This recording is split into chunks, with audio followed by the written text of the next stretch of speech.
Conversando com a Bíblia hoje, eu quero abordar um tema que é a doutrina bíblica mais rejeitada, mais adulterada e mais distorcida dentre todas as doutrinas bíblicas. Você sabe qual é?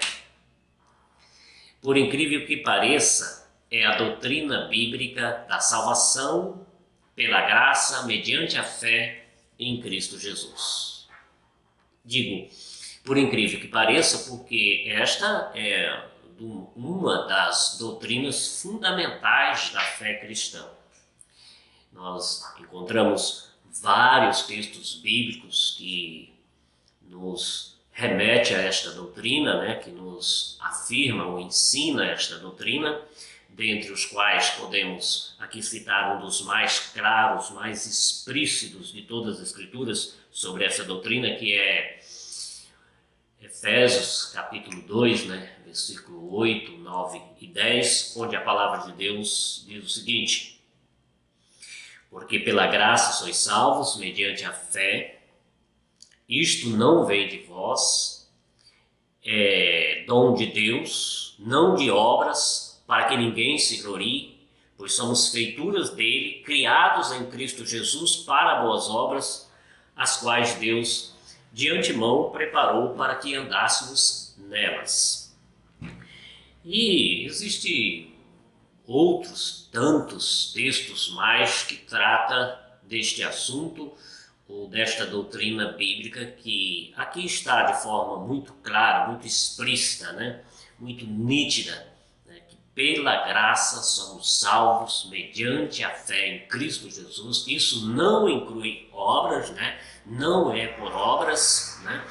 Para que ninguém se glorie, né? E que o propósito dessa salvação pela graça, né, o pelo qual nós fomos criados e somos criados por Cristo Jesus, né, isso é graça também, é para as boas obras, ou seja, não somos salvos por meio de boas obras, mas somos salvos para boas obras.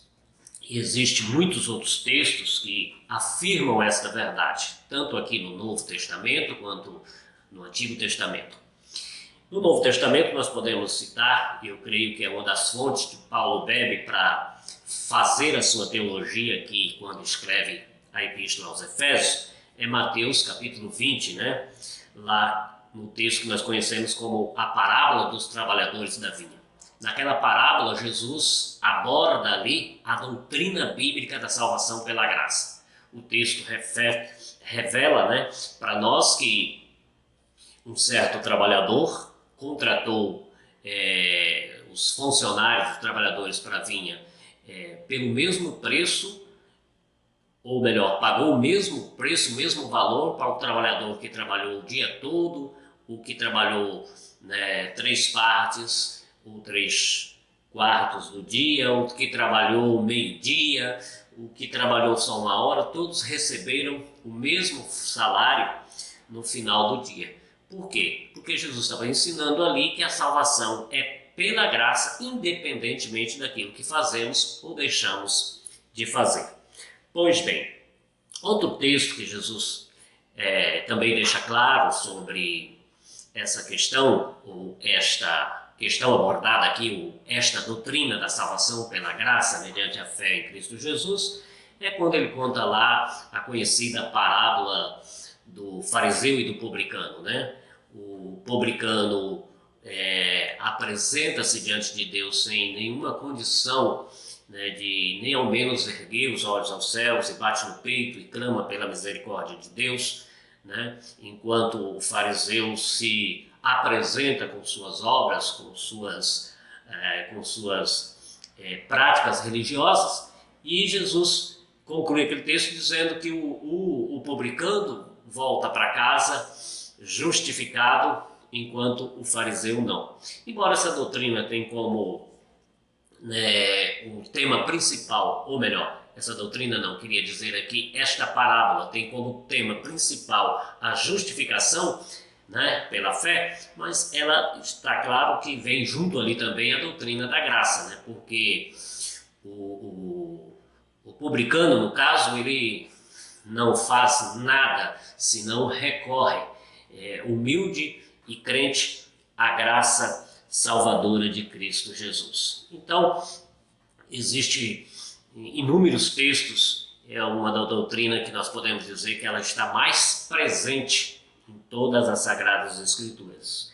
E quando nós vamos lá para o Antigo Testamento, existem várias abordagens, né, sobre esta doutrina. No livro de Deuteronômios, por exemplo, quando fala do povo de Israel e da sua posse na terra prometida, Deus várias vezes adverte: olha, não pense vocês que porque vocês são melhores do que as outras nações, não pense vocês que é pelo fato de vocês serem maiores do que as outras nações, não pense vocês que é pelos esforços de vocês que vocês conquistaram a terra, deixando claro para a gente ali a doutrina da graça de Cristo Jesus sobre a vida do seu povo, o povo de Israel.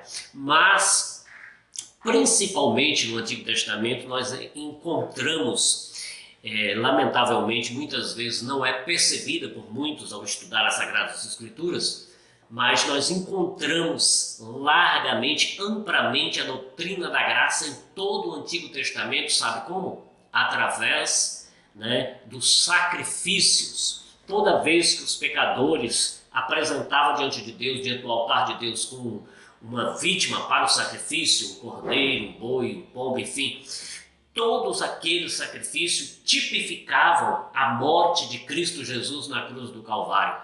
Portanto, o justo morrendo pelo injusto, né? O santo de Deus dando a sua vida em propiciação pelos nossos pecados, em resgate pelos nossos pecados, né? Fazendo assim a seu sacrifício em nosso favor. Então, toda vez que aparece sacrifício no Antigo Testamento, indiscutivelmente é a doutrina da graça que está colocada ali, porque aquela vítima do sacrifício representava Cristo, que estava pagando o preço dos nossos pecados, morrendo em nosso lugar por nós. Portanto, eu ouso a dizer que a doutrina da graça ela é mais abundante no Antigo Testamento do que no Novo Testamento. Embora está largamente apresentada no Novo Testamento, mas através dessa forma simbólica do sacrifício, nós podemos dizer tranquilamente que ela está mais abundante no Antigo Testamento. É lamentável que pessoas ainda insistem ou às vezes, né, não têm esclarecimento suficiente para entender que o Antigo Testamento não é a lei, não é o tempo da lei, o Novo Testamento é o tempo da graça, como alguns colocam aí. Eu acho que é um equívoco muito grande. No Novo Testamento nós temos graça e lei, no Antigo Testamento também temos graça e lei. No Antigo Testamento eles estão na lei da antiga aliança, né? Agora no Novo Testamento nós temos lei da nova aliança, mas tanto no Antigo Testamento como no Novo Testamento, o único meio de salvação é pela graça mediante a fé em Cristo Jesus. Como já afirmei, portanto, no Antigo Testamento havia esse rito, né, essa expressão simbólica dos sacrifícios, porque apontavam para a cruz de Cristo. E agora nós estamos olhando para trás, para o que Cristo fez, enquanto eles olhavam para frente, para o que Cristo faria pelos pecadores. Mas, de qualquer forma, a doutrina da graça é amplamente divulgada, tanto no Antigo Testamento quanto no Novo Testamento. E segundo a palavra de Deus, né, segundo as Escrituras, nunca houve e nem haverá em tempo algum condição de que o pecador, que o ser humano seja salvo, a não ser pela graça de Jesus Cristo, nosso Senhor. Por isso ele diz, né, eu sou o caminho, eu sou a verdade, eu sou a vida, e ninguém vem ao Pai a não ser por mim. Ou não há outro caminho, não há outra forma de sermos salvos a não ser pela graça do Senhor Jesus, né? Então é uma doutrina abundantemente, né, encontrada tanto no Antigo quanto no Novo Testamento. Mas voltamos aí à questão. Por que então esta doutrina é tão rejeitada, tão adulterada e tão distorcida em muitas situações, em muitos meios, em muitas realidades? lamentavelmente. E eu quero aqui abordar pelo menos duas causas que eu acho assim que são muito presentes nessa rejeição, ou por esta rejeição, ou por essa distorção, ou por esta adulteração desta doutrina fundamental das Escrituras, que é a salvação pela graça mediante a fé em Cristo Jesus. Uma das questões é as tradições religiosas. Basta percebermos que a única religião do mundo, de todos os tempos, em todas as épocas, que a salvação é pela graça mediante a fé em Cristo Jesus, é só o cristianismo genuinamente bíblico, o cristianismo de fato abordado nas Escrituras Sagradas. E eu faço essa ponderação aí do genuíno, do cristianismo bíblico, porque não basta ter o nome de cristão, tem que ser de acordo com a doutrina bíblica, né? Por isso eu faço essa diferenciação de um cristianismo para o cristianismo bíblico, genuíno. Então é único. Todas as demais religiões, né, o pecador, para ser salvo, ele tem que fazer alguma coisa, tem que fazer alguma prática, algum rito, né, algum cerimonial da sua expressão religiosa. Enquanto no cristianismo, é como Paulo, interrogado pelo carcereiro de Filipe, responde, né? Senhores, que farei para ser salvo? Ele diz, crê no Senhor Jesus e será salvo. Isso é salvação pela graça mediante a fé em Cristo Jesus. Então essas tradições religiosas nos deixam como que inseguros. Então às vezes nós encontramos, né, com Cristo e temos uma experiência com Ele de salvação, mas a gente vem trazendo essa carga, né, das tradições religiosas. Então a gente fica achando sempre que a gente precisa atribuir alguma coisa a mais à salvação, de que só a graça não é suficiente. Então, por isso vem aí, né, algumas coisas mais relacionadas a ritos, a ordenanças, né, aquelas coisas que fazem parte da religiosidade, como eu já disse, de todas as demais religiosidades. E a outra questão é mesmo do nosso íntimo, do nosso ser, da nossa natureza como ser humano. Nós somos extremamente orgulhosos, né? O orgulho é uma das marcas do ser humano caído e descaído da glória de Deus, ou destituído da glória de Deus, como diz o texto, né?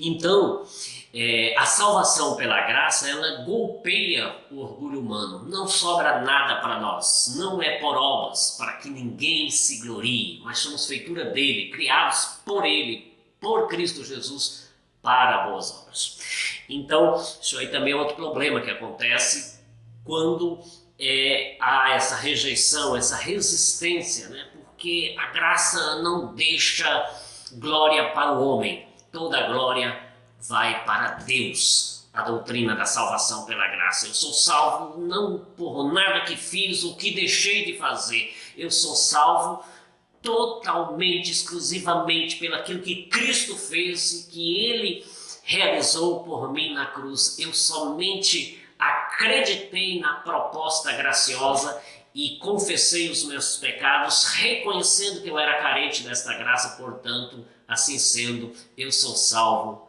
pela graça dele e automaticamente, né, toda a glória vai para ele. Então daí a outra causa da resistência, né, dessa doutrina de muitos a rejeita, adulteram, a distorce, porque ela golpeia o orgulho humano, né? E muitas vezes nós também temos dificuldade de entender que essa graça, ela é a graça transformadora também, ela vai trazer-nos a santificação, porque às vezes a gente quer colocar um pouco ali de mistura, né, de obras para, de alguma forma, incentivar o pecador a uma vida santa, a uma vida justa, mas não é isso que ensina as Escrituras. As Escrituras nos ensinam que a nossa salvação, ela não é normativa, ela é redentiva. Nós fomos redimidos por Cristo Jesus para uma nova vida. E se falamos em santificação, nós falamos como uma proposta da graça de Deus. A graça é que nos santifica, a graça é que nos capacita a viver a proposta de Deus. Como o texto, que nós citamos, o texto principal desta doutrina, que é de Efésios, somos criados por Cristo Jesus para boas obras, as quais de antemão Deus preparou para que nós andássemos nela. De forma que a prova que eu sou salvo pela graça é que nós andamos em boas obras, essas as quais Deus antemão preparou para que andássemos nelas. Mas todo este processo de santificação, ele também é obra graciosa do Espírito Santo de Deus, dentro desse, vou chamar aqui de pacote da salvação pela graça, mediante a fé em Cristo Jesus. Então, que possamos ter uma boa compreensão das Sagradas Escrituras, para não nunca e de forma alguma rejeitar ou adulterar ou distorcer esta doutrina, que é doutrina fundamental da fé cristã. Pela graça somos salvos mediante a fé. Este foi o Conversando com a Bíblia de hoje. Espero você para outros encontros destes, Conversando com a Bíblia.